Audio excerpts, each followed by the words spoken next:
সবাইকে নমস্কার ও আদাব। আজকের ব্লগে স্বাগতম।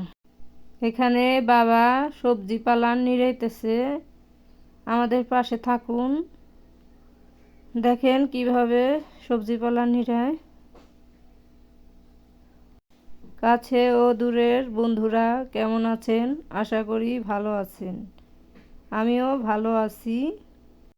আমাদের ব্লগটি আপনাদের কাছে কেমন লাগে অবশ্যই কমেন্ট করবেন আর একটা লাইক করে দেবেন। যদি ভিডিওটি ভালো লাগে তাহলে লাইক করে দেবেন। এখানে যে লোকরা মাটি করতেছে, মাটি ফালাইছে, মাটিগুলো সমান করতেছে। এখানে বাবা পালান পরিষ্কার করতেছে। আমাদের পাশে থাকবেন, আমাদের ব্লগটি সম্পূর্ণ দেখবেন, আপনাদের কাছে অনুরোধ রইল। ব্লগটি না কেটে সম্পূর্ণ দেখবেন, আপনাদের কাছে অনুরোধ রইল। আমার কথায় ভুল ত্রুটি থাকলে ক্ষমার দৃষ্টিতে দেখবেন। আমি আপনাদের মতো সুন্দর করে কথা বলতে পারি না, একটু মানিয়ে গুছিয়ে নেবেন। এখানে আমার দিদি রান্না করছে, আজ সে রান্না করছে ভাত আর তরকারি। আপনাদের সাথে একটু দিদির রান্না শেয়ার করলাম। আমাদের পাশের বাড়ির দিদি লাগি, তার রান্না আপনাদের সাথে একটু শেয়ার করলাম। তার রান্না কেমন লাগে কমেন্টে অবশ্যই জানাবেন। এই মুহূর্তে যারা যারা ভিডিওটি দেখছেন লাইক করে দেবেন, যদি ভুলে যেয়ে থাকেন তাহলে লাইক করে দেবেন। আমার প্রিয় বন্ধুরা, আমার পাশে থাকবেন, আমিও আপনাদের পাশে থাকব। আমি আপনাদের ভিডিও সম্পূর্ণটাই দেখি, আমার ভিডিওটাও সম্পূর্ণটা দেখবেন। আমার ওয়াচ টাইমের অবস্থা অনেক খারাপ, আপনারা একটু সহায়তা করবেন।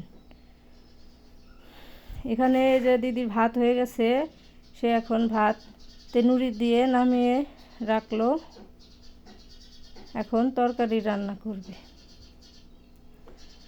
এই যে মাছগুলো মাখিয়ে এখন কড়াইতে তেল দিয়ে দিল, তারপরে মাছগুলো ভালো করে ভেজে নেবে। দিদির বাড়িতে দিদি একাই থাকে, তাই আমি মাঝে মাঝে দিদির সাথে যেয়ে গল্প টল্প করি।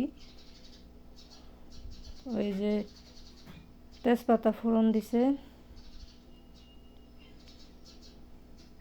জিরা বাগার দিয়ে সবজিগুলো দিয়ে দিল। এখন ভালো করে সবজিটা কষিয়ে নিচ্ছে। দিদির হাতে রান্না ভালোই মজা হয়, মাঝে মাঝে আমি যা খাই। এই যে হলুদ মরিচ দিল, হলুদ মরিচ দিয়ে একটু নাড়াচাড়া দিয়ে জল দিয়ে দিবে। এই যে জল দিয়ে দিল।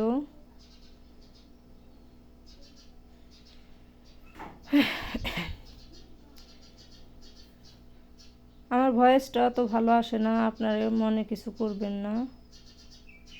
এই যে তরকারি হয়ে গেছে, এখন নামিয়ে রাখবে। এই যে তরকারিটা কেমন হলো বলবেন। আমাদের ব্লগটি এই পর্যন্ত, সবাই